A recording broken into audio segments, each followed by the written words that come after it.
Nilamon ng walang awang bagyo, tinapon si Isay na parang basurang walang halaga. Habang nalulunod siya sa maduming baha, nagpapakasarap ang hayop niyang asawa sa kama ng kabit. Mamatay ka na dyan, ang malupit na hatol nito. Ngunit isang estrangherong may pusong ginto ang susugod sa panganib upang isalba siya. Mula sa burak, babangon si Isay. Makakabangon ba ang pusong dinurog ng pagtataksil? Huwag mo akong guluhin, Isay. Buntis ka lang, hindi ka baldado. Napakalakas ng ulan dito at nagbabantay ako ng bodega ng boss ko. Tumigil ka sa kakainarte mo at matulog ka na lang. May isang mahinang hagik-gik ng babae. Ang narinig mula sa linya ng telepono, sinusundan ng isang malambing na bulong na nagtatanong kung sino ang kausap nito.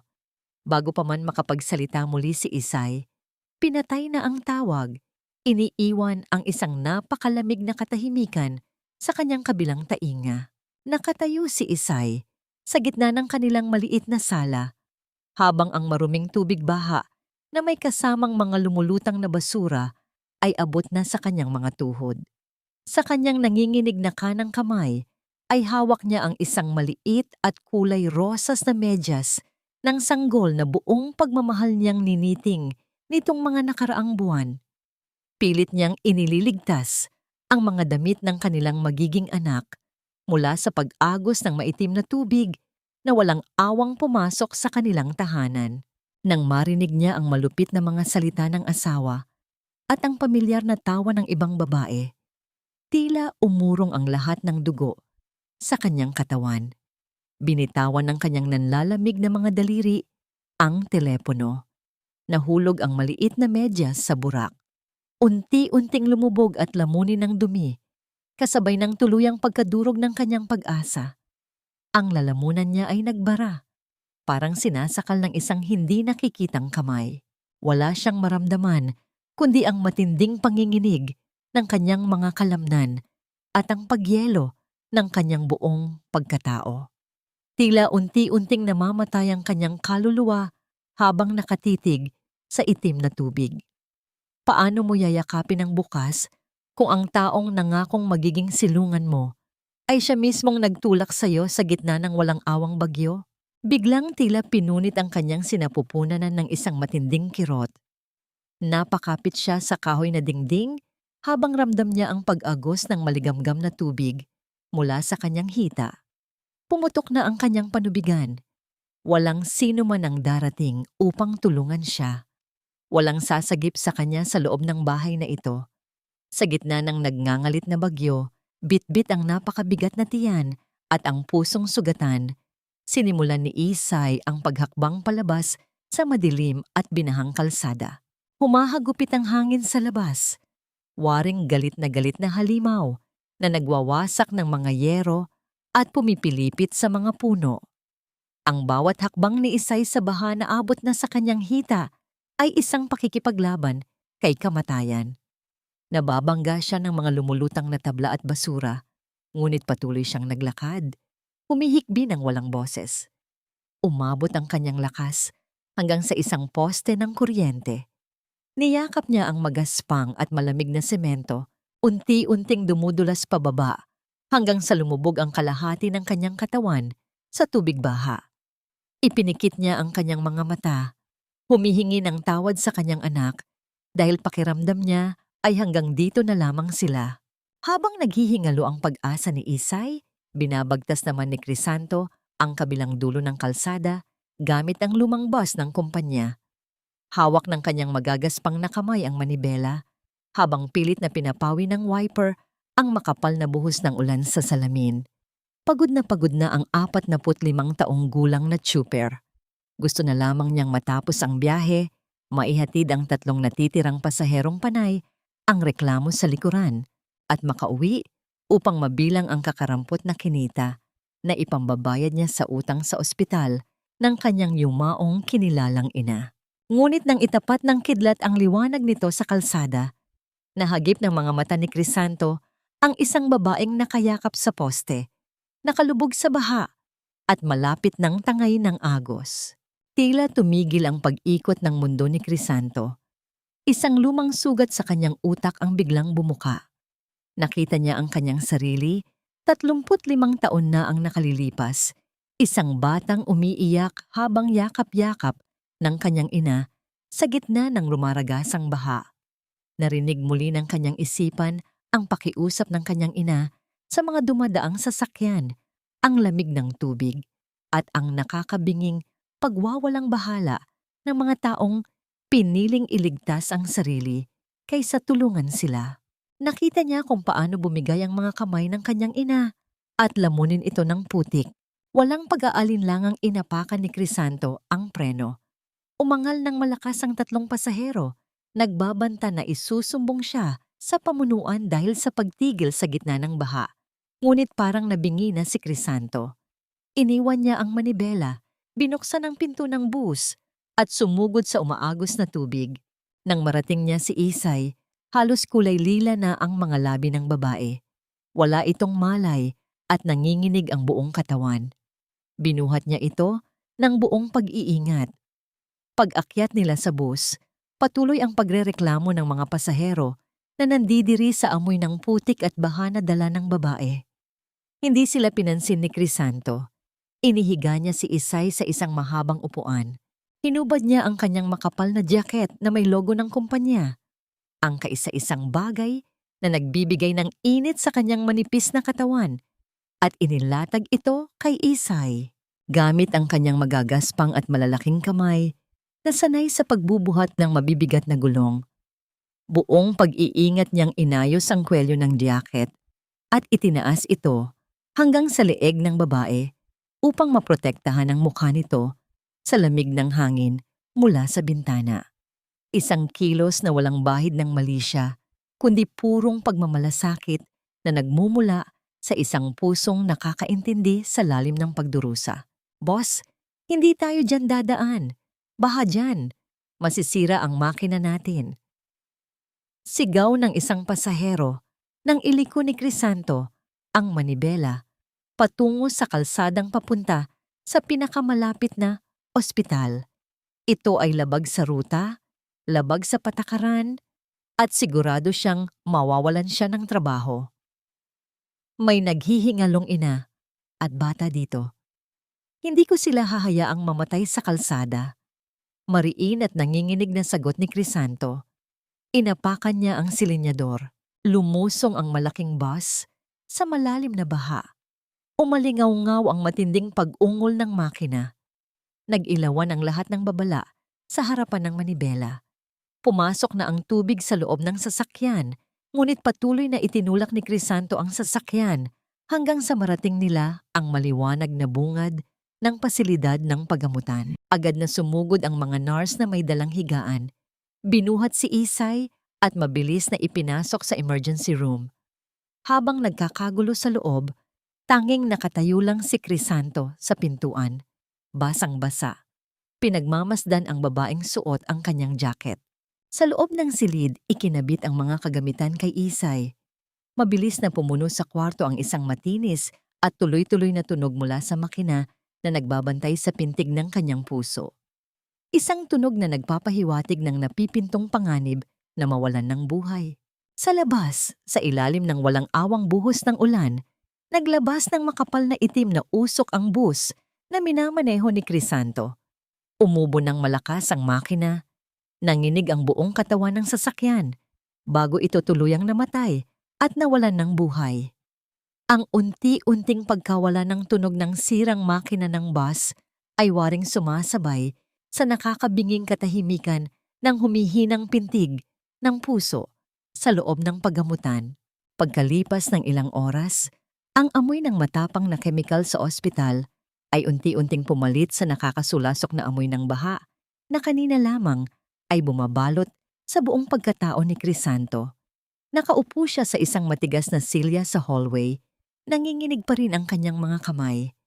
Basang-basa ang kanyang suot, at sa bawat paggalaw niya, isang maliit na pool ng maruming tubig ang namumuo sa sahig sa ilalim ng kanyang mga paa. Lumapit ang isang lalaking may suot na unipormeng pang supervisor.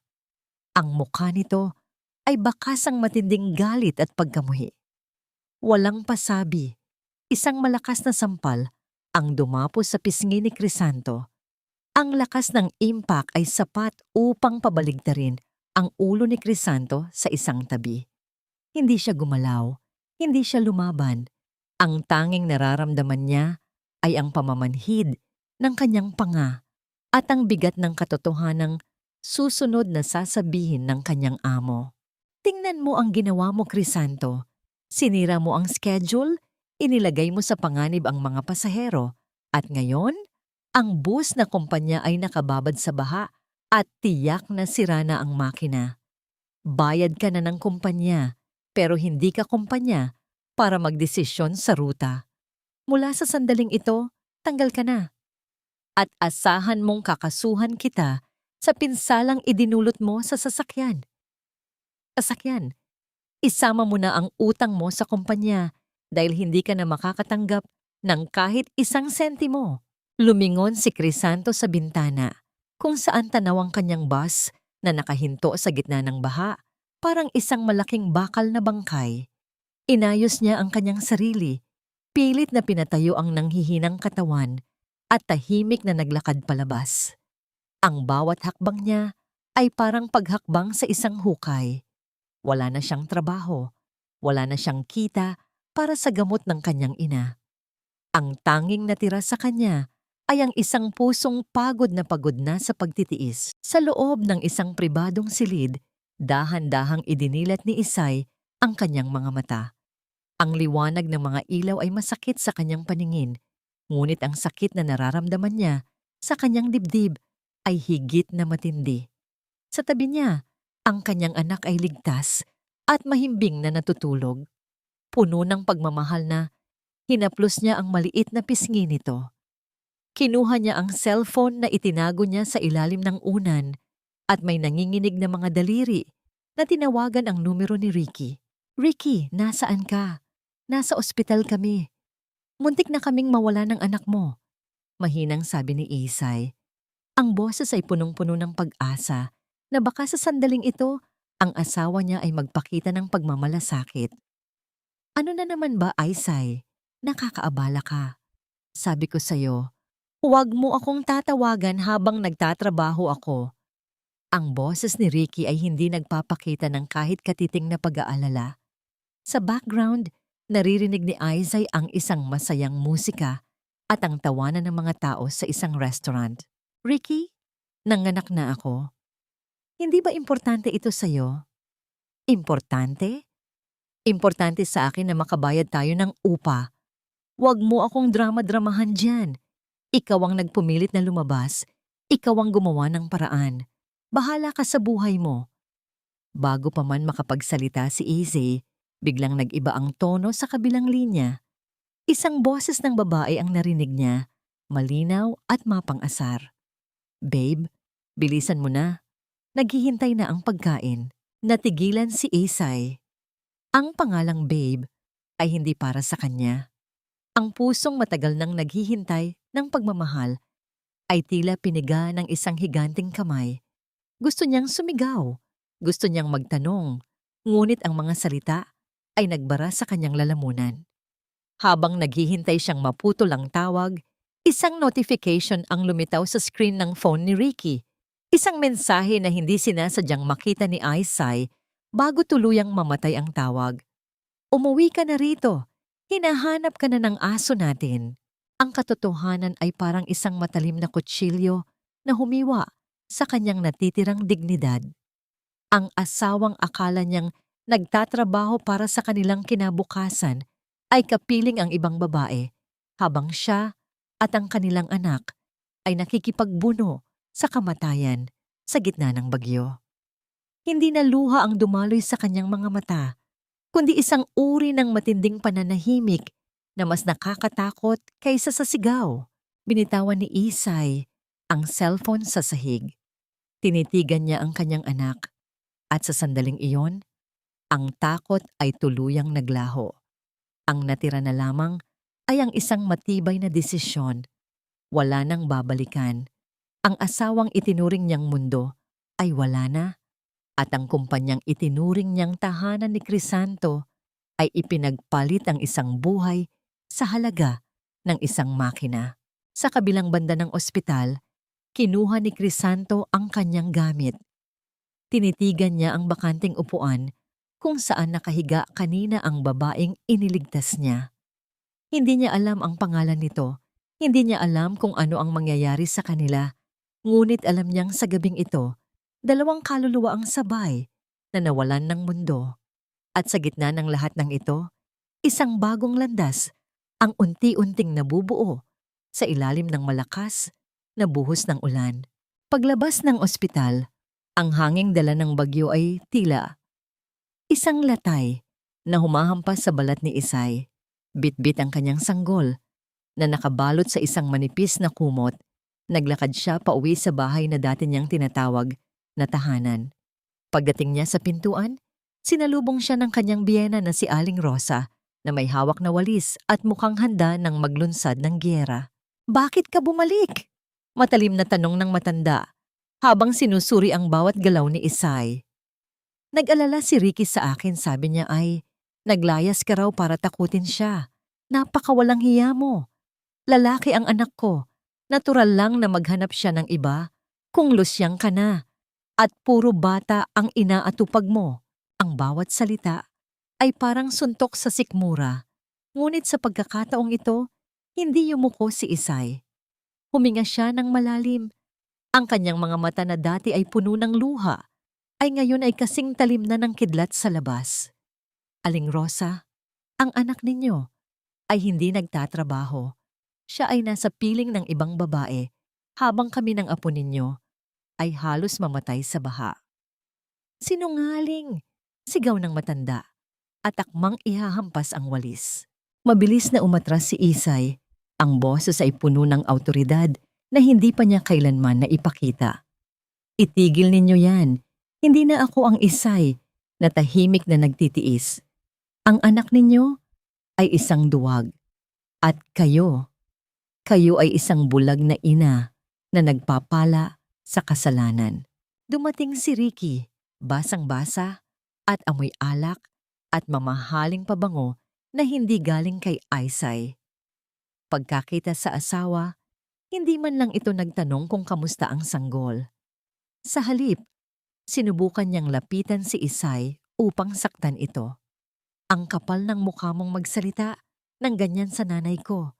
Ibigay mo sa akin ang anak ko at umalis ka rito." Sa isang iglap, kinuha ni Isay ang kanyang mga gamit na naayos na niya sa isang lumang bag. Habang papalabas, hinubad niya ang kanyang singsing sa kasal at ibinato ito sa dibdib ni Ricky. Ang tunog ng ginto na tumama sa sahig ay parang hudyat ng paglaya. "Iyon na ang lahat ng basura ninyo. Mula ngayon, wala na kayong makukuha sa akin." Samantala, sa kabilang dako ng lungsod, si Crisanto ay nakasubsob sa kanyang mga tuhod sa ilalim ng isang sirang billboard. Ang baha ay bahagyang humupa na, ngunit ang mga lansangan ay puno ng putik.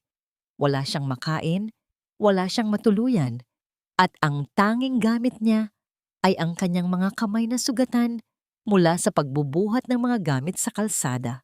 Tiningnan niya ang kanyang pitaka.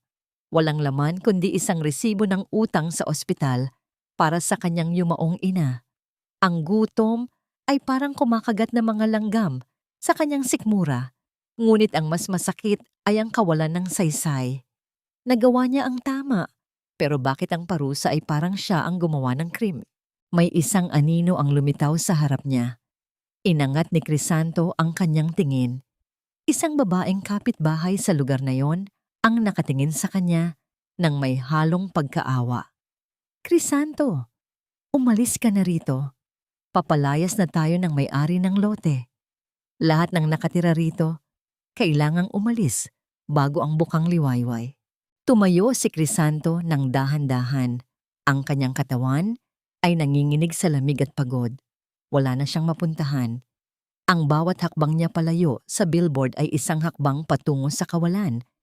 Habang naglalakad siya sa gitna ng madilim na kalsada, isang pamilyar na anino ng isang babaeng may dalang bag ang nakita niya sa di kalayuan. Tila magtatagpo ang landas ng 2 taong parehong winasak ng tadhana. Ngunit hindi pa nila alam na ang kanilang pagkikita ay ang simula ng isang pag-asang hindi nila inakalang posible. Sa bawat pagpatak ng ulan, nararamdaman ni Crisanto na ang kanyang buhay ay parang isang pintong tuluyang isinara. Iniiwan siyang nag-iisa sa dilim habang ang mundo ay nagpapatuloy sa pag-ikot nang wala siyang pakialam. Nilalakad ni Isay ang mga kalsada ng tondo. Ang kanyang mga paa ay namamagana at ang bawat hakbang ay nagdudulot ng kirot. Ngunit ang kanyang isipan ay nakatuon lamang sa isang layunin. Bit-bit ang kanyang sanggol na mahimbing na natutulog.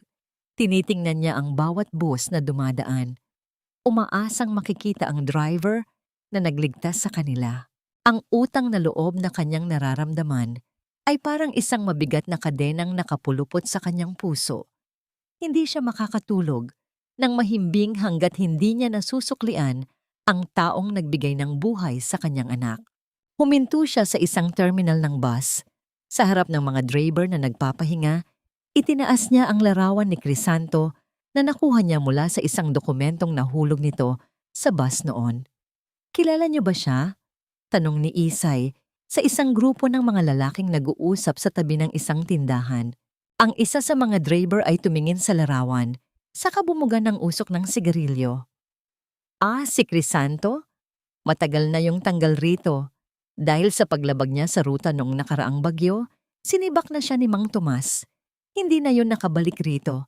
At huling balita namin, pinagbabayad siya ng danyos sa bus na nasira niya." Nanlumo si Isay. Ang pasasalamat na nais niyang iparating ay unti-unting napalitan ng matinding guilt. Dahil sa kanila, nawalan ng kabuhayan ng isang tao. Samantala, sa isang madilim na eskinita, malapit sa isang abandonadong bodega, nakaupo si Crisanto sa ibabaw ng mga basang karton. Ang kanyang tiyan ay hindi na nakakaramdam ng gutom. Tanging ang pagod na lamang ang naghahari. Hawak niya ang isang maliit na piraso ng papel kung saan nakasulat ang utang sa ospital. Isang numerong kailanman ay hindi niya kayang bayaran sa buong buhay niya. "Crisanto?" Isang mahinang boses ang tumawag sa kanya. Inangat niya ang kanyang ulo. Si Isay, ang babaeng iniligtas niya, ay nakatayo sa harap niya. Ang kanyang damit ay gusot at ang kanyang mga mata ay pagod. Ngunit ang kanyang pagkatao ay puno ng determinasyon. "Ikaw?" Nauutal na sabi ni Crisanto. Sabay tayo at nagpagpag ng kanyang maruming damit, pilit na tinatago ang kanyang kawalan. "Ano ang ginagawa mo rito? Ligtas na kayo ng anak mo, di ba?" Hindi sumagot si Isay.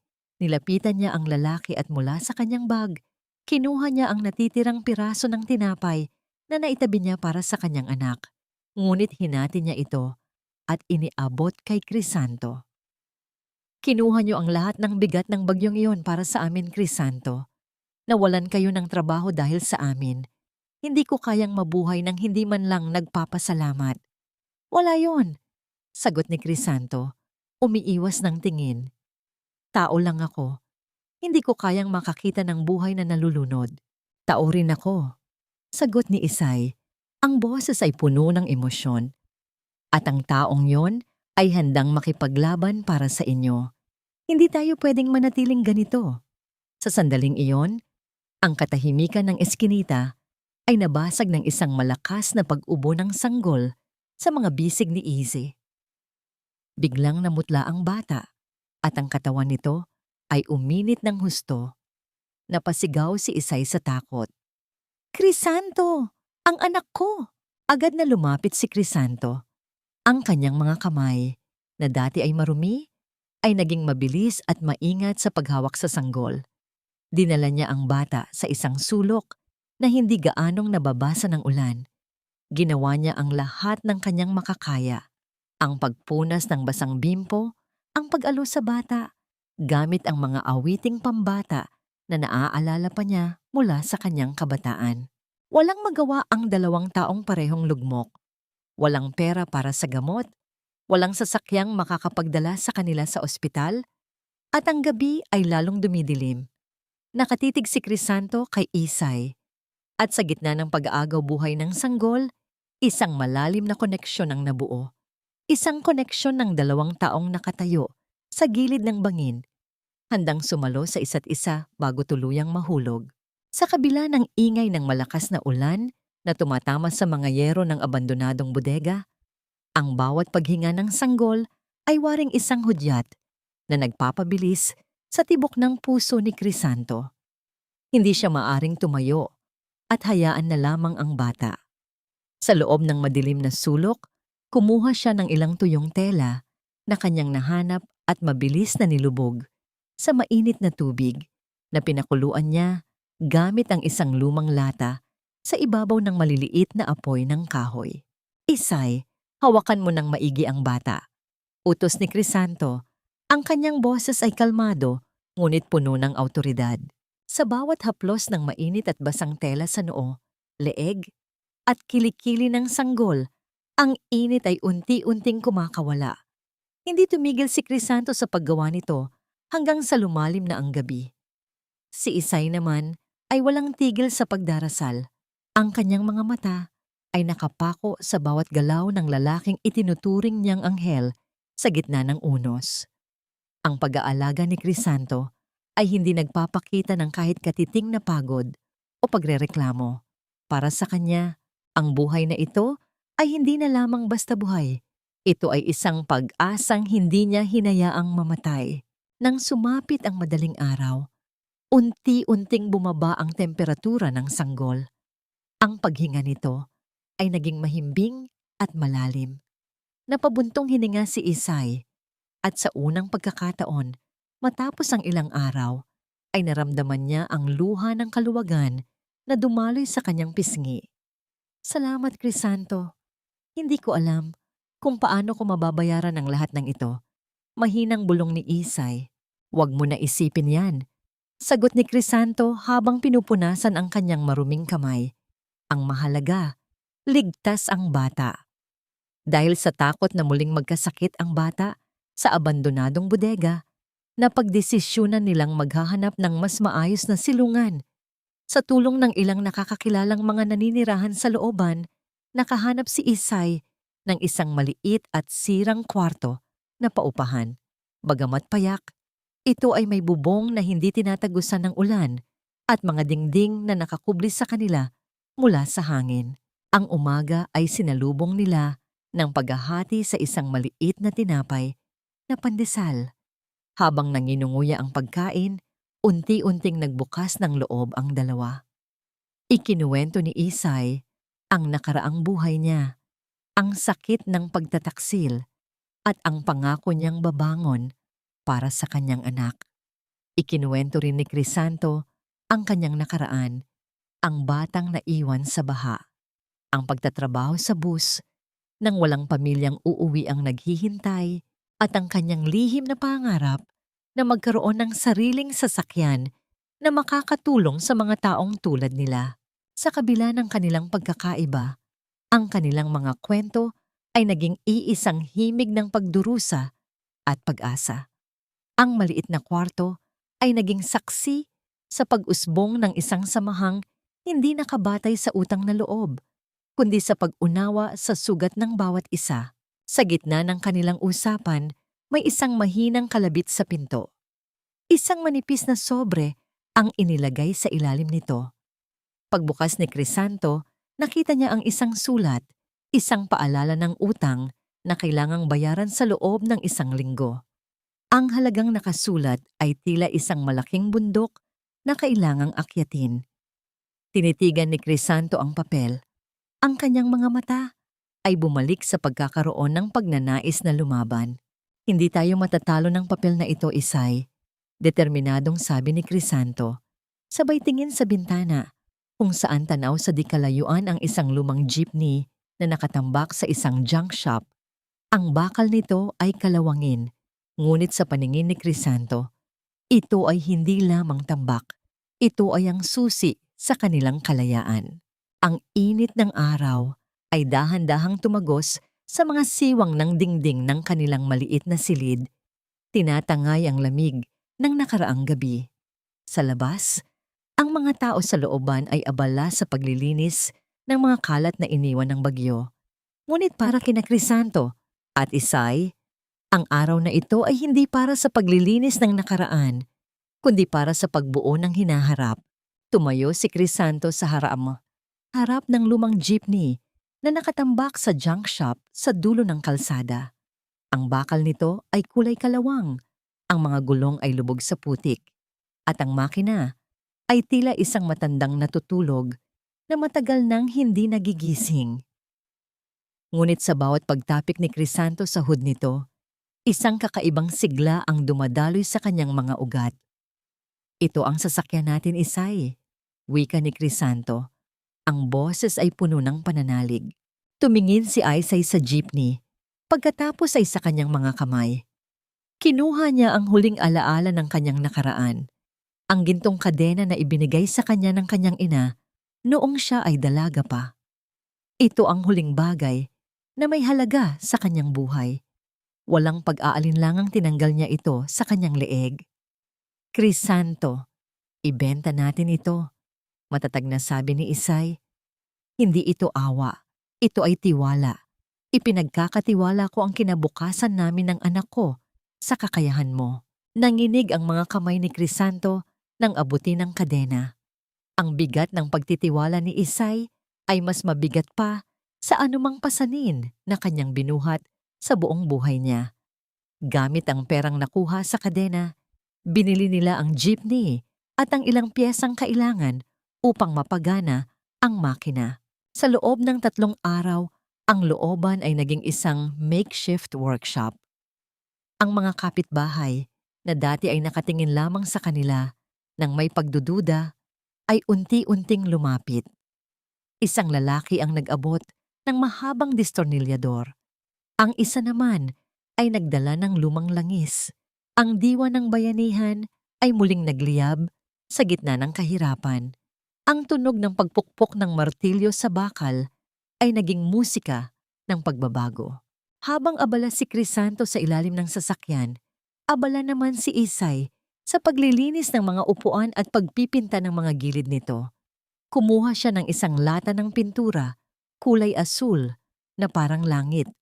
At sa gilid ng sasakyan, gamit ang isang manipis na brush, maingat niyang isinulat ang mga salitang Pasada ng Pag-asa. Handa na, bulong ni Crisanto nang sa wakas ay umungol ang makina. Ang tunog ay hindi na ang garalgal na bakal, kundi isang malalim at matatag na ritmo na tila humihinga ng malaya. Sumakay si Isay bitbit ang kanyang anak, habang si Crisanto ay umupo sa posisyon ng driver. Ang mga tao sa paligid ay huminto sa kanilang ginagawa at tumingin. Sa isang pihit ng susi, ang jeepney ay umandar ng maayos. Isang malakas na hiyawan at palakpakan ang umalingaw-ngaw sa buong looban. Ngunit sa gitna ng kanilang tagumpay, isang anino ang nagmamasid mula sa isang madilim na sulok ng kalsada. Si Mang Tomas, ang dating amo ni Crisanto, ay nakatingin sa kanilang sasakyan. Ang kanyang mga mata ay makipot at puno ng pagbabanta habang nakamasid sa pangalan ng jeepney. Akala niyo ba ay ganoon kadali ang bumangon? Bulong ni Tomas sa kanyang sarili, habang pilit na binubura ang nangiti sa kanyang labi. Hindi ito alintana, nina Crisanto at Isay.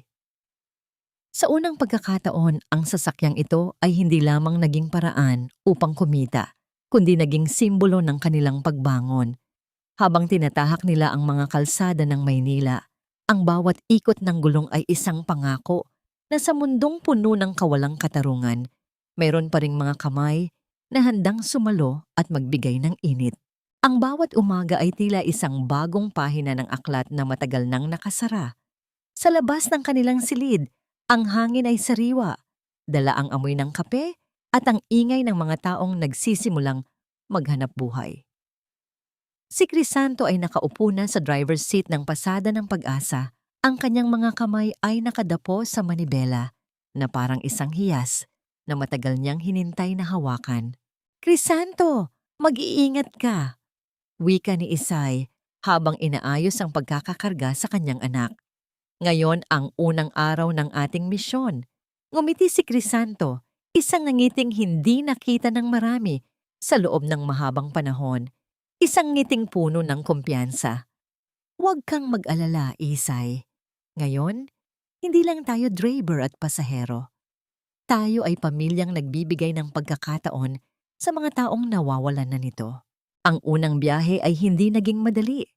Ang mga kalsada ng Metro Manila ay puno ng traffic. Ang init ng araw ay tila humahalik sa mga bakal ng jeepney. At ang bawat bus na nakakasabayan nila ay tila mga higanting humahamak sa kanilang maliit na sasakyan. Ngunit para sa kanila, ang bawat sagabal ay bahagi ng kanilang paglalakbay.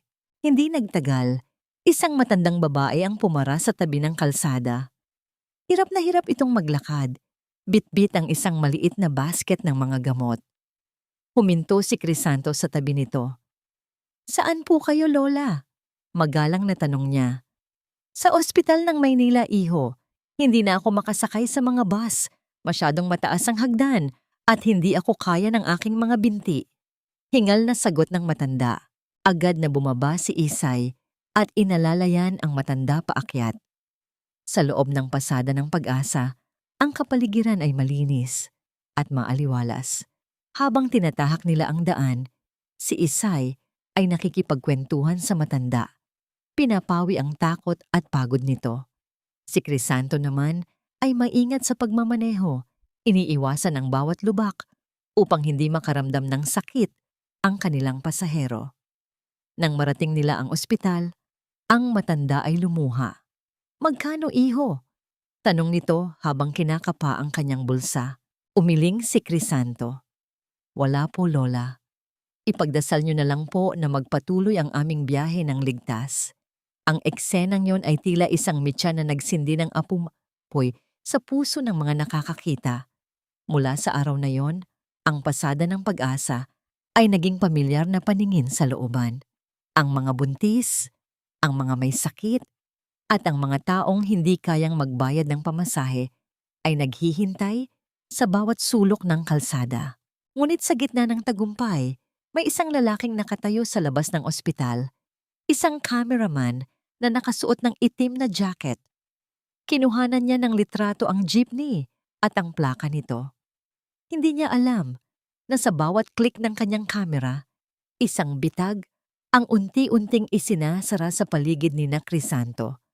Habang papalubog ang araw, nakaupo si Crisanto at Isay sa likod ng jeepney. Pinagmamasdan ang mga bituin. Ang pagod ay naroon, ngunit ang puso nila ay puno ng kapayapaan. "Isay," mahinang tawag ni Crisanto. Ang kanyang mga mata ay nakatingin sa malayo. "Sa tingin mo ba, ito na ang simula ng totoong buhay para sa atin?" "Oo, Crisanto," sagot ni Isay, sabay tingin sa kanyang anak na mahimbing na natutulog.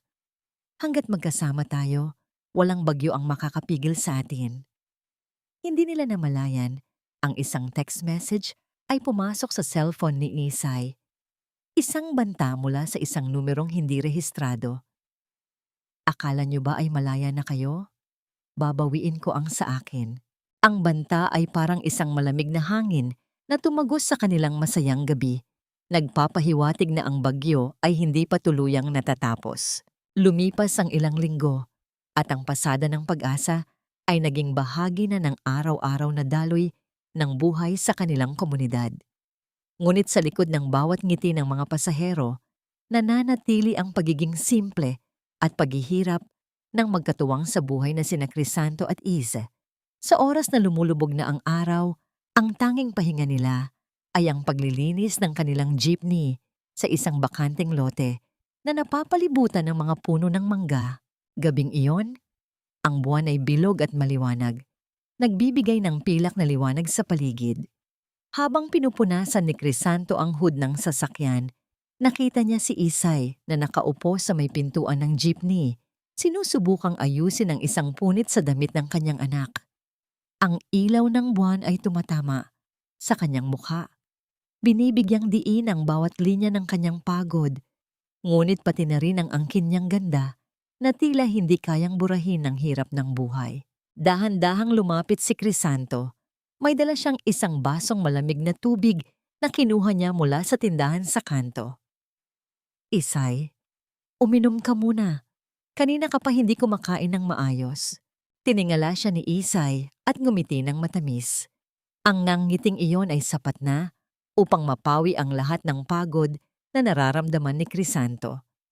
Nang abutin ni Isay ang baso, ang kanilang mga daliri ay naglapat. Isang marahang kuryente ang dumaan sa katawan ni Crisanto, dahilan upang sandali siyang matigilan. Hindi niya binawi ang kanyang kamay. Sa halip, tiningnan niya si Isay nang may malalim na paghanga at paggalang. Salamat, Crisanto, bulong ni Isay. Ang kanyang boses ay malambot, tila isang himig na pumapawi sa katahimikan ng gabi. Naupo si Crisanto sa tabi ni Isay sa hagdanan ng jeepney. Ang distansya ng kanilang mga balikat ay sapat lamang upang maramdaman ang init ng isa't isa. Walang nagsasalita.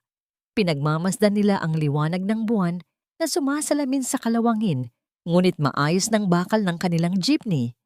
Para sa kanila, ang sasakyang ito ay hindi na lang bakal. Ito ay saksi sa kanilang pagbangon.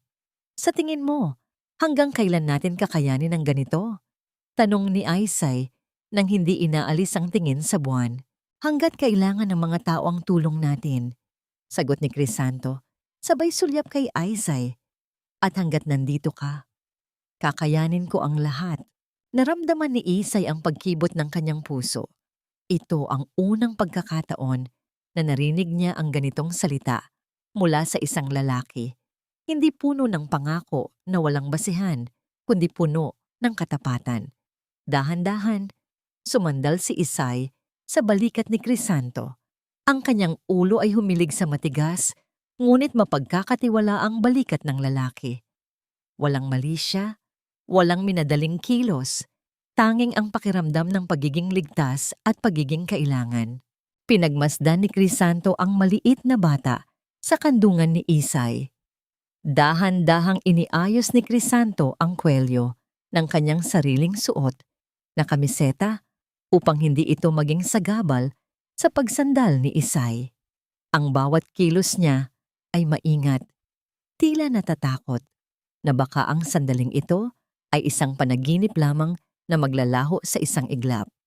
Kung hindi mo ako tinulungan noon, marahil wala kami rito ngayon, mahinang sabi ni Isay. Kung hindi ka tumigil noon, marahil hindi ko rin nahanap ang dahilan para magpatuloy. Ganti ni Crisanto. Sa ilalim ng liwanag ng buwan, ang 2 taong dating sugatan ay unti-unting nakakahanap ng lunas sa piling ng isa't isa. Walang marangyang hapunan, walang mga bulaklak, tanging ang amoy ng langis ng makina at ang simoy ng hangin sa gabi. Ngunit para sa kanila, ito ang pinakamagandang tagpo na kanilang naranasan. Hindi nila alam, sa di kalayuan, isang pares ng mata ang nakamasid sa kanila mula sa loob ng isang mamahaling sasakyan. Isang pamilyar na muka ang nakadungaw, si Ricky, na may mapait na ngiti at mga matang puno ng inggit. Ang kanyang kamay ay nakahawak sa manibela ng mahigpit. Ang bawat ugat sa kanyang kamay ay tila sumasabog sa galit sa nakikita niyang katahimikan at kaligayahan ng dalawa. Akala niyo ba ay masaya na kayo? Bulong ni Ricky sa kanyang sarili, habang ang kanyang sasakyan ay dahan-dahang umaandar palayo. Nag-iiwan ng usok na humalo sa sariwang hangin ng gabi. Ang liwanag ng umaga ay hindi lamang nagdala ng init, kundi pati na rin ang isang ingay na hindi inaasahan ng magkatuwang. Paglabas nila sa kanilang silid, isang pangkat ng mga tao ang nakapila sa labas. Hawak ang mga dyaryo at nakatutok ang mga cellphone sa kanilang direksyon. Ang pasada ng Pag-asa ay naging paksana ng balita sa telebisyon. Isang kilalang reporter ang lumapit sa kanila. May kasamang cameraman na nakangiti. Kayo ba ang nasa likod ng pasada ng Pag-asa? Ang jeepney na nagbibigay ng libreng sakay sa mga may sakit at nangangailangan? Tanong ng reporter. Nagulat si Crisanto at Isay Hindi nila inasahan na ang kanilang munting pagsisikap ay makakarating sa atensyon ng publiko. Sa loob ng ilang minuto, ang kanilang munting looban ay napuno ng mga tao. Ang mga kapitbahay na dati ay nag-aalinlangan, ngayon ay buong pagmamalaking ibinibida ang kanilang kontribusyon sa pag-aayos ng sasakyan. Nakita namin ang inyong kwento, dagdag ng reporter habang nakatutok ang kamera. Sa panahon ngayon, bihira na ang mga taong tulad ninyo na handang magsakripisyo para sa kapwa. Ano ang mensahe ninyo sa mga Pilipino? Tiningnan ni Crisanto si Isay. Nakita niya ang kislap ng luha sa mga mata nito. Humakbang si Isay palapit sa mikropono.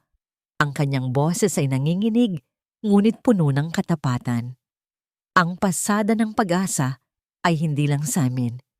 Ito ay sa inyo.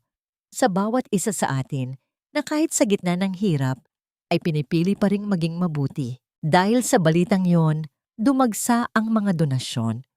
Mga galon ng gasolina, mga bag ng bigas, at mga sobre na may lamang tulong pinansyal ang dumating sa kanilang pinto. Ang kanilang sasakyan ay halos hindi na mapahinga sa dami ng mga taong gustong magbahagi ng kanilang pagmamahal. Subalit sa likod ng bawat tagumpay ay may nakatagong panganib. Si Mang Tomas, habang nakaupo sa isang mamahaling opisina, ay hindi mapakali. Ang pagkakasikat ni Crisanto ay nangangahulugan ng mas malalim na pagsusuri sa kanyang negosyo. Ang mga inspektor mula sa munisipyo ay nagsisimula ng magtanong tungkol sa kanyang mga dati ng mga operasyon na hindi sumusunod sa batas. Dahil sa taong yan, malalantad ang lahat ng kalokohan ko. Galit na wika ni Tomas habang binabato ang kanyang baso sa dingding. Sa kabilang banda, si Ricky ay nakaupo sa isang madilim na bar. Iniinom ang kanyang sama ng loob. Narinig niya ang balita tungkol sa kanyang dating asawa. Ang inggit na nararamdaman niya ay hindi lamang dahil sa kasikatan nito, kundi dahil sa katotohanang nakita niya si Isay na mas masaya at mas matagumpay kaysa noong sila ay magkasama pa. Akala mo kung sino ka na? Bulong ni Ricky habang tinitingnan ng cellphone kung saan nakapaskil ang mukha ni Isay sa TV.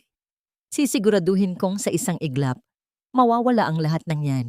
Habang abala sina Crisanto sa pag-aayos ng mga donasyon, hindi nila namalayan ang isang itim na van na nakaparada sa malayo, patuloy na nagbabantay sa bawat galaw nila. Ang pasada ng pag-asa ay naging isang liwanag na nakakasilaw sa mga taong sanay sa dilim, at ang mga taong ito ay handa nang gumawa ng kahit ano upang patayin ang liwanag na iyon. Hindi alintana ni Crisanto ang panganib. Sa loob ng kanilang silid, bago sila matulog, binilang nila ang mga donasyon. Sapat na ito para bayaran ang utang ni Crisanto at para sa gatas ng anak ni Isay. Sa gitna ng lahat ng ito, isang maliit na sobre ang kanilang napansin sa ilalim ng kanilang pinto. Isang liham na walang nakasulat na pangalan, kundi isang larawan lamang ng kanilang jeepney na may marka ng isang malaking X na pula. Ang kanilang tagumpay ay tila isang nakapapaso na apoy. At sa bawat paglipas ng oras, ang mga anino ay mas lalong lumalapit. Ang tahimik na looban ay ginising ng bulyaw ng mga lalaking nakasuot ng itim na jacket. Sila ay mga tauhan ni Mang Tomas, mga lalaking ang mukha ay parang mga bato na walang bahid ng awa. Bit-bit nila ang mga papel na may tatak ng munisipyo na nag-aakusa sa pasada ng pag-asa bilang isang ilegal na operasyon. Hindi kayo rehistrado. Pera-pera lang ang hanap ninyo sa ilalim ng pakitang tao na kawanggawa. Sigaw ng pinuno nila habang tinutulak ang mga tao sa paligid. Si Crisanto, na noon ay nag-aayos ng makina, ay tumayo ng dahan-dahan. Ang kanyang mga kamay ay puno ng langis. Ngunit ang kanyang mga mata ay nanatiling mahinahon. May mga permit kami, sir. At lahat ng donasyon ay diretso sa gasolina at maintenance ng sasakyan. Permit? Saan galing? Sa basurahan. Tawa ng lalaki, sabay sipa sa gulong ng jeepney. Ang tunog ng bakal na tumama sa semento ay tila isang dagok sa puso ng mga nakapaligid na kapitbahay. Sa gitna ng kaguluhan dumating si Ricky. Hindi siya nakasuot ng pangtrabaho. Siya ay nakasuot ng mamahaling barong, bagamat ang kanyang mga mata ay nananatiling maputla at puno ng bisyo. Lumapit siya kay Isay, na noon ay yakap-yakap ang kanilang anak habang nanginginig sa takot. Isay, tignan mo ang ginagawa mo, wika ni Ricky. Ang boses ay pilit na pinapakalma. Pinapahiya mo lang ang sarili mo sa taong ito. Hindi mo ba nakikita?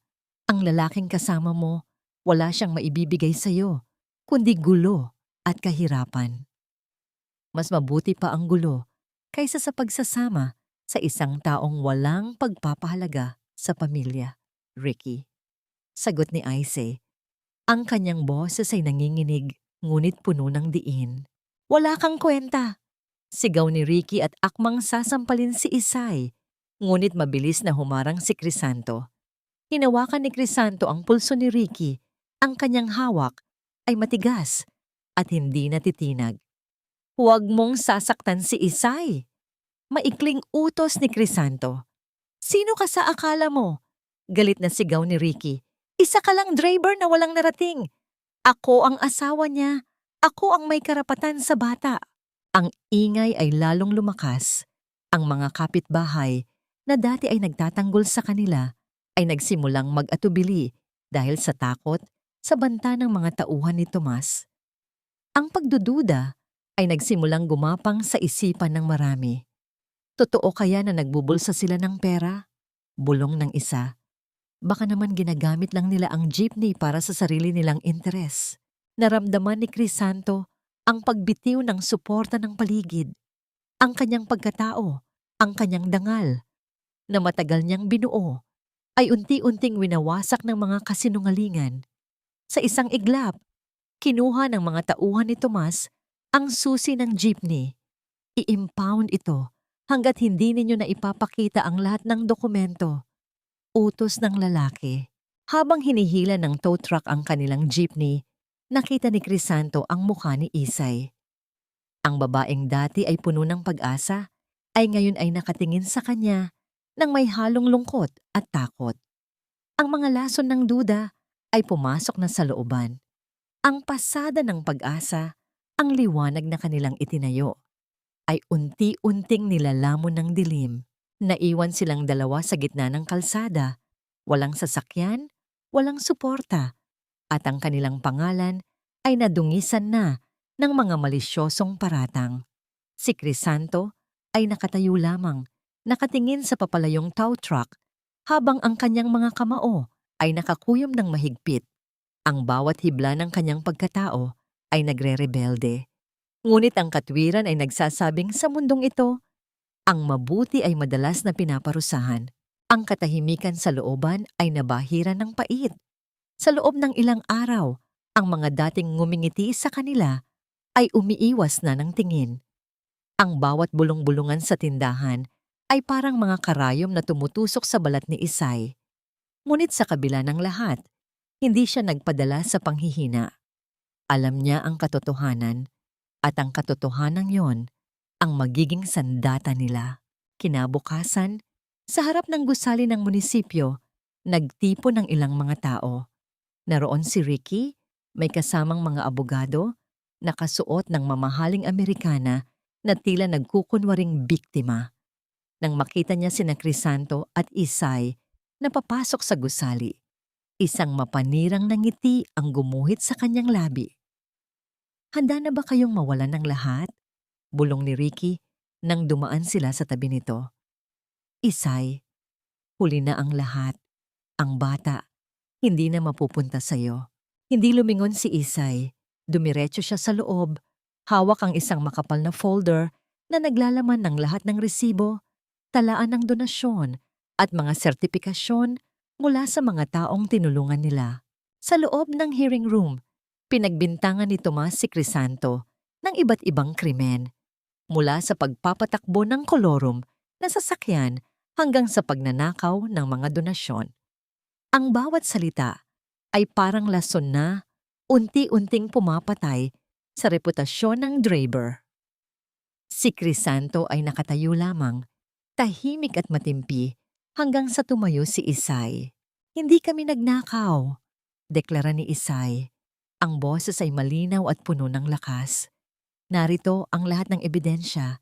Narito ang mga pangalan ng mga taong tinulungan namin. At narito ang patunay na ang bawat sentimo ay napunta sa gasolina at pagkain ng aming mga pasahero. Inilatag ni Isay ang mga dokumento sa mesa. Ang mga opisyal ay nagulat sa kaayusan ng mga talaan, ngunit hindi pa rin tumigil si Ricky. Peke ang mga yan. Gawa-gawa lang nila yan para pagtakpan ang kanilang panloloko. Ricky, putol ni Isay, ang kanyang mga mata ay diretsong tumitig sa asawa. Hindi na ako ang babaeng natatakot sa'yo. Ang ginawa mo noong bagyo, ang pag-iwan sa amin para sa ibang babae, ang pagpili sa bisyo kaysa sa anak mo. Iyan ang tunay na krimen. Nagulat ang mga tao sa loob ng silid. Ang paglalantad sa totoong pagkatao ni Ricky ay parang isang bombang sumabog. Ang mga kapitbahay na sumama ay nagsimulang magbulungan. Ang ilan ay nagpakita pa ng pagsuporta sa magkatuwang. Si Crisanto, na matagal na nagtimpi, ay humakbang pasulong. Hindi siya sumigaw, ngunit ang bawat salita niya ay may bigat ng katotohanan. Hindi ako driver na walang narating. Ako ay driver na pinili ang maging tao. Ang sasakyan ay kasangkapan lamang, pero ang dangal ay hindi nabibili ng kahit anong halaga. Dahil sa mga dokumento at sa matapang na pagpanindigan ni Isay, unti-unting gumuho ang kaso ni Tomas. Ang mga ebidensya ng pag-iimbestiga ay nagpakita na ang reklamo ay walang basihan. Ang opisyal ay naglabas ng pasya. Ang pasada ng pag-asa ay legal at maaaring magpatuloy. Nang makalabas sila ng gusali, sinalubong sila ng palakpakan ng ilang mga residente na nakaintindi sa katotohanan. Si Ricky ay naiwang nakatayo sa isang sulok, mukhang talunan, habang ang mga tauhan ni Tomas ay mabilis na naglaho. Sa sandaling iyon, hinawakan ni Crisanto ang kamay ni Isay. Ang init ng kanilang mga palad ay nagpapatunay na sa gitna ng lahat ng dumi at kasinungalingan, ang katotohanan ang pinakamalinaw na liwanag. Hindi pa tapos ang laban, ngunit sa pagkakataong ito, alam na nila na hindi na sila mag-iisa. Matapos ang tagumpay sa munisipyo, ang pasada ng pag-asa ay muling bumagtas sa mga kalsada.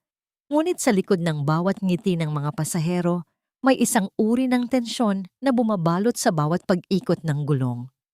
Si Crisanto, na dati ay kampante sa pagmamaneho, ngayon ay mas naging mapagmatyag sa kanyang paligid. Isang madaling araw, habang nilalampasan nila ang isang baku-bakong kalsada patungo sa malayong bahagi ng probinsya upang maghatid ng isang matandang pasyente, naramdaman ni Crisanto ang kakaibang pagbabago sa kanyang manibela. Nang tapakan niya ang preno para sa isang biglaang liko, narinig niya ang isang matinis na tunog ng bakal na nagkikiskisan, ang tunog na nagpapahiwatig na ang sistemang nagbibigay ligtas sa kanila ay hindi na tumutugon. "Crisanto? Bakit?" tanong ni Isay na nakaramdam ng biglaang paghinto ng sasakyan sa gitna ng pag-indayog nito. Hindi sumagot si Crisanto. Muli niyang inapakan ang preno, ngunit ang pedal ay lumubog lamang nang walang kahirap-hirap hanggang sa sahig. Ang jeepney ay nagsimulang bumulusok pababa sa isang matarik na dalisdis. "Isay, kumapit ka! Walang preno!" sigaw ni Crisanto. Ang kanyang boses ay hindi bakas ng takot, kundi puno ng matinding pokus. Sa loob ng jeepney, ang mga pasahero ay nagsimulang magsisigaw sa takot. Ang sasakyan ay bumibilis at sa unahan ay ang isang matalim na kurbada na kung saan ay may malalim na bangin. Mabilis na ginamit ni Crisanto ang lahat ng kanyang karanasan. Hindi niya pinilit na patigilin ang sasakyan sa gitna ng kalsada dahil alam niyang mawawalan siya ng kontrol. Sa halip, ginamit niya ang manibela upang ipagkiskis ang tagiliran ng jeepney sa magaspang na pader ng bato Sa gilid ng bundok, ang tunog ng bakal na sumasagi sa bato ay nakabibingi. Ang mga spark ay lumilipad sa hangin, nagbibigay ng nakasisilaw na liwanag sa madilim na kalsada. Ramdam ni Crisanto ang bawat pagyanig ng sasakyan sa kanyang mga braso. Sa bawat metrong nadadaanan nila, unti-unting bumabagal ang jeepney hanggang sa tuluyan itong tumigil ilang pulgada na lamang ang layo mula sa gilid ng bangin. Ang katahimikan ay sumunod sa nakakatakot na ingay. Ang lahat ay hinihingal. Dahan-dahang lumabas si Crisanto. Ang kanyang noo ay dumudugo dahil sa pagkakapukpok sa dashboard, ngunit hindi niya ito ininda. Nang makita ni Isay ang dugong dumadaloy sa mukha ni Crisanto, hindi na niya napigilan ang kanyang sarili. Lumabas siya ng sasakyan at humagulgol habang niyayakap ang lalaki. Crisanto, akala ko mawawala ka na. Ligtas tayo, Isay. Ligtas tayo. Bulong ni Crisanto habang marahang hinahaplos ang likod ng babae, kahit na ang kanyang mga kamay ay nanginginig pa rin. Tiningnan ni Crisanto ang ilalim ng sasakyan. Doon, sa gitna ng kalawang at grasa, nakita niya ang isang pamilyar na marka. Isang piraso ng kable na sadyang ginupit ng isang matalim na kagamitan. Hindi ito aksidente. Ito ay isang sadyang pagtatangka sa kanilang buhay. Sa sandaling iyon, ang galit ni Crisanto ay hindi na lamang para sa kanyang sarili. Ito ay para sa bawat taong nadamay sa kasamaan ng mga taong hindi marunong tumanggap ng pagkatalo. Sa ilalim ng malamig na hangin ng bundok, ang kanilang pag-ibig at determinasyon ay lalong tumibay. Ngunit ang presyo ng kanilang misyon ay nagsisimula nang maging mas mapanganib kaysa sa inaasahan nila. Ang balita tungkol sa tangkang pagpatay sa magkatuwang ay mabilis na kumalat sa looban, parang apoy na tumutupok sa tuyong damo. Ngunit sa halip na matakot, ang mga residente ay nakaramdam ng matinding galit. Ang pasada ng pag-asa ay hindi na lamang basta jeepney sa kanila.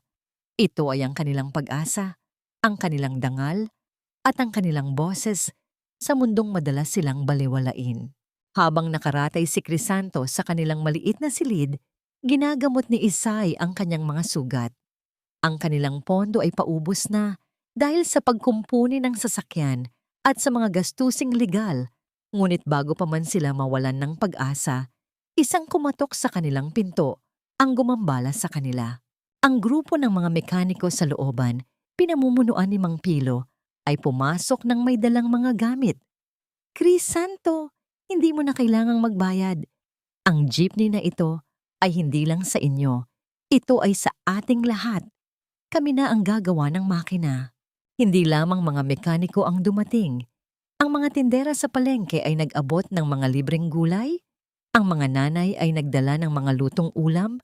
At ang mga bata ay nag-aalay ng kanilang mga ipon na barya. Ang bawat tulong ay maliit, ngunit kapag pinagsama-sama, ito ay naging isang malaking alon ng pagkakaisa. Ang bayanihan ay hindi lamang isang konsepto, ito ay naging isang buhay na patunay na ang kabutihan ay may kakayahang bumuo ng isang pader na hindi kayang gibain ng kasamaan. Habang abala ang lahat sa pag-aayos, ang batang maglilinis ng sapatos na si Totoy ay lumapit kay Isay. Hawak nito ang isang maliit na piraso ng bakal na nakita niya sa ilalim ng jeepney noong araw ng aksidente. Ate Isay, ito po ang nakita ko sa ilalim ng sasakyan niyo. May marka po ito ng kumpanya ni Mang Tomas. Napahinto si Isay. Ang maliit na piraso ng bakal ay nagsilbing huling piraso ng puzzle na kailangan nila. Mabilis na tinawagan ni Isay ang isang kaibigang reporter na matagal na nilang kinakausap. Sa tulong ng bawat isa, binuo nila ang ebidensya, ang video mula sa CCTV ng kalapitbahay na nagpapakita sa tauhan ni Tomas na gumagapang sa ilalim ng sasakyan noong gabing iyon. Hinding-hindi nila tayo matatalo, wika ni Crisanto habang pinagmamasdan ang binuong jeepney. Bagamat may mga pilat pa rin ng pagkakalawkaw ang pintura nito, ang sasakyan ay tila mas matibay kaysa dati. Ang bawat tornilyo ay hinigpitan ng mga kamay na may malasakit. Ang bawat bahagi ay nilagyan ng pagmamahal. Sa bukang liwayway, ang pasada ng pag-asa ay muling umungol. Ang tunog ng makina ay naging isang awit ng paglaban. Habang papasakay si Crisanto, tiningnan niya ang mga taong nagtipon-tipon upang magpaalam. Ang bawat isa sa kanila ay may dalang watawat ng pag-asa. Isay, tawag ni Crisanto. Ang kanyang mga mata ay nag-aapoy sa determinasyon. Ngayon, hindi lang tayo maghahatid ng pasyente, maghahatid tayo ng hustisya. Habang papalayo ang jeepney, dama nila ang lakas ng buong komunidad na nasa kanilang likuran. Ang bawat pamilyang tinulungan nila, ang bawat pasyenteng naisalba nila, ay nagsilbing kalasaglaban sa anumang banta. Ang kanilang laban ay hindi na laban ng dalawang tao lamang. Ito na ang laban ng mga taong pinili na manindigan sa gitna ng unos. Ang gusali ng hukuman ay tahimik, ngunit sa loob nito ay may tensyong tila nababanat na pisi na anumang oras ay maaaring maputol.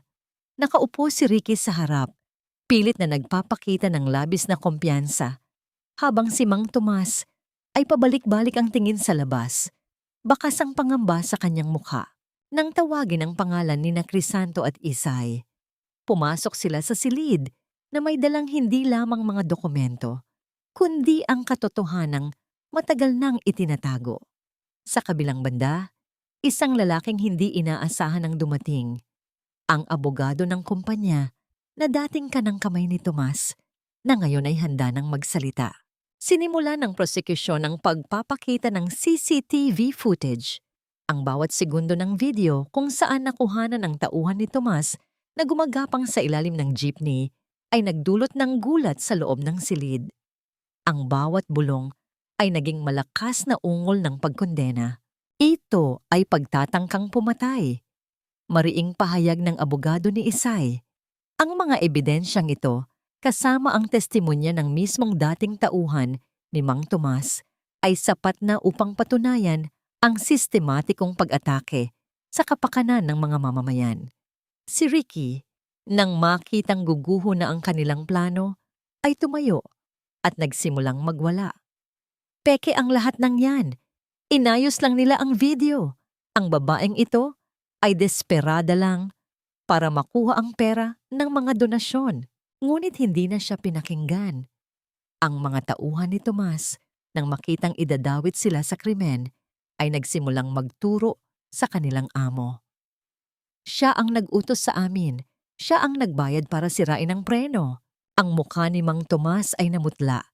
Ang dati niyang kayabangan ay napalitan ng panginginig ng mga labi. Si Ricky naman, sa desperasyong mailigtas ang sarili, ay lumapit kay Isay at pilit itong hinawakan sa braso. Ang kanyang mga mata ay puno ng pait at takot. Isay, nakikiusap ako. Sabihin mo sa kanila na nagkamali lang ako. Mahal kita, hindi ba? Isipin mo ang anak natin. Tinabig ni Isay ang kamay ni Ricky.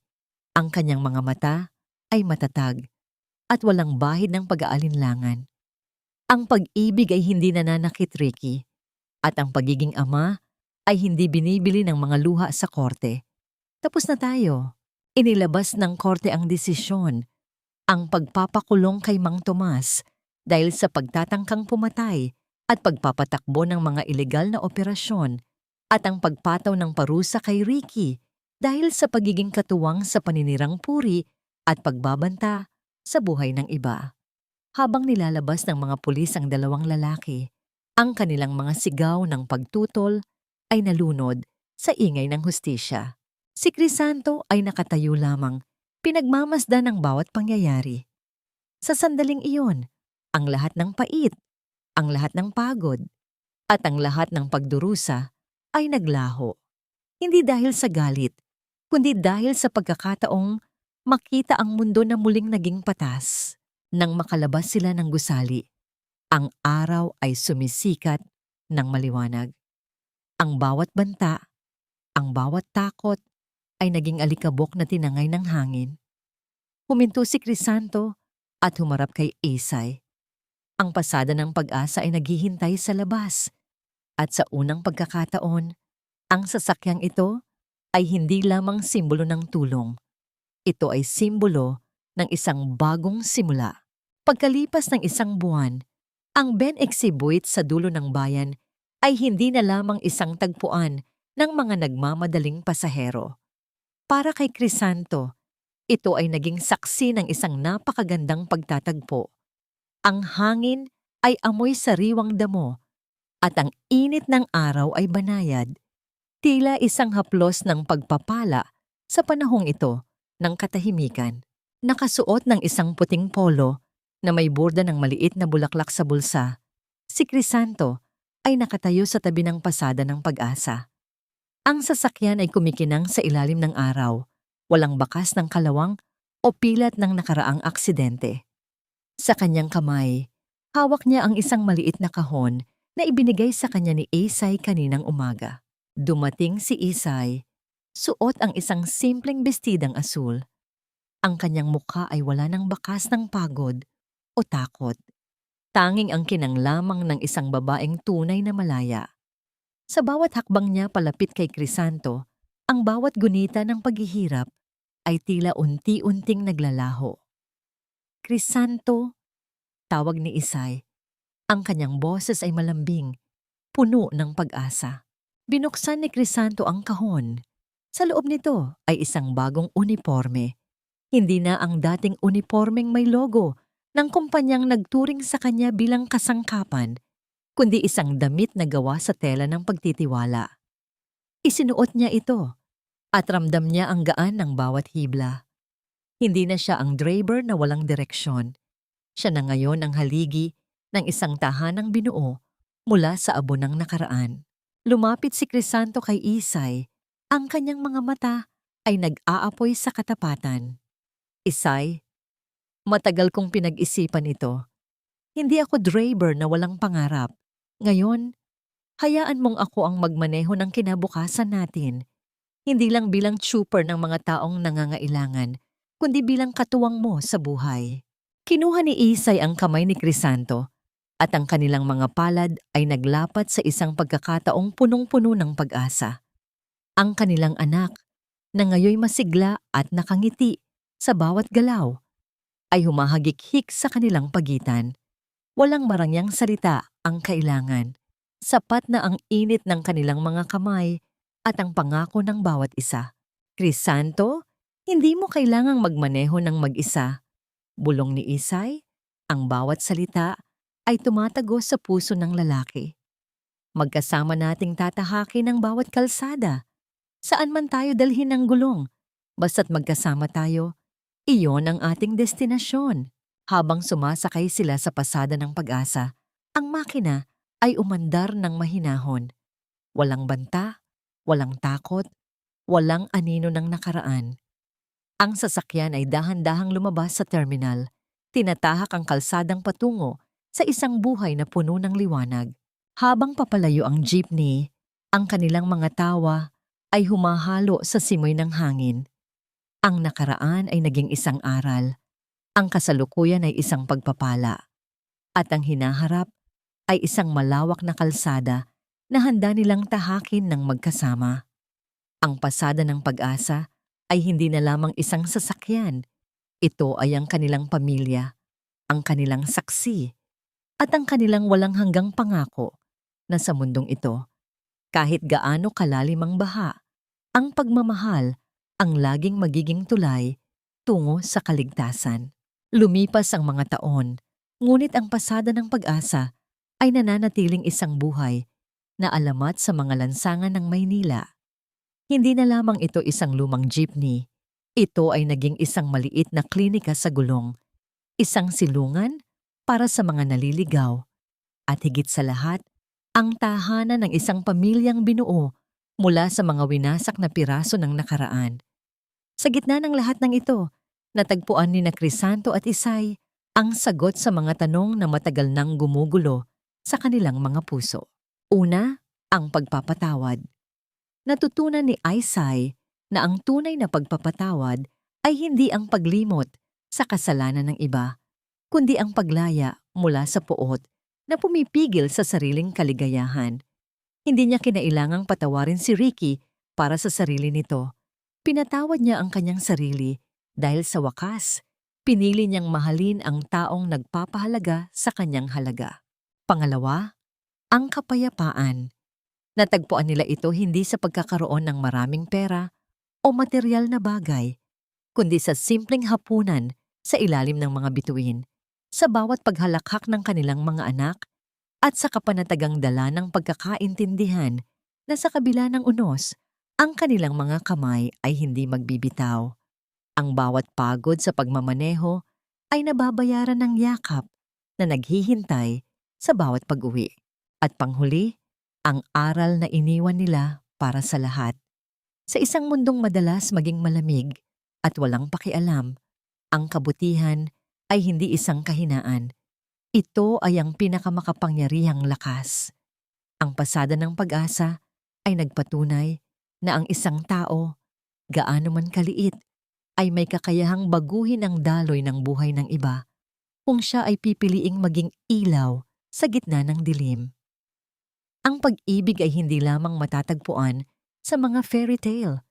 Ito ay matatagpuan sa bawat sakripisyo, sa bawat pagtitiis, at sa bawat pagbangon mula sa putik upang muling magsimula. Ang kwento ni Crisanto at Isay ay nagtapos hindi sa isang marangyang pagdiriwang, kundi sa isang payak na umaga. Habang pinagmamasdan ni Crisanto ang pagsikat ng araw sa salamin ng kanyang jeepney, at habang nararamdaman niya ang pagkiling ng ulo ni Isay sa kanyang balikat, alam niyang hindi na niya kailangang humiling pa ng iba. Ang kalsada ay mahaba. Ang buhay ay puno ng mga liko. Ngunit hanggat sila ay magkasama, ang bawat destinasyon ay magiging tahanan.